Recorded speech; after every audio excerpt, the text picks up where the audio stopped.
Сонда мемлекеттен үй сұрап баспана сұрап жүрген адамдарды сіз жалқау дейсіз ба? Суырға теңейсіз бе? Әбден. Суырдан да төмен деп тұрсыз. Иә, әбден. Қызық осы адамдар. Айналайын қазағым, аңқылдаған алашым, көрген күнің осыма, үйсіздерін жануар болып міне отырсың. Сен ақылды болсаң, сенің баспанаң болуға тиіс. Ахметбек Нұрсила, бұл айтқан сөзің масқара, әр сөзіңді шегелеп, ойланып айтам деп едің, бұл сәтің тұр ғой таспада. Нені айту, нені айтпауды мен әбден білемін.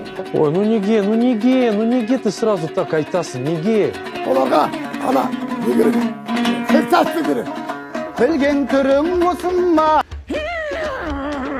Айналайын қазақтар, осы сынды адамдар, алашымның досыма, суырдан да төмендеп, мақұлықтан кеметкен. Сендер арбада ат сияқтысыңдар бәрі. Таңғаламын ағасы, саған кімдер еретін, саған кімдер сенетін, қасиетің бар деп естідім, келгендердің аластап, жолын ашып беретін.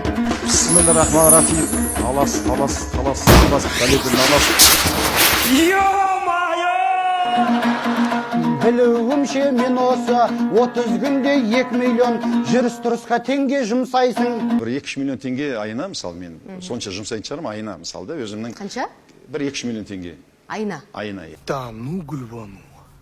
Бір қазақтың ұлысың, сен де Алланың құлысың, суырлардың сен айтқан тым болмаса біріне, сол ақшаға одан да үй алып берші құры сен.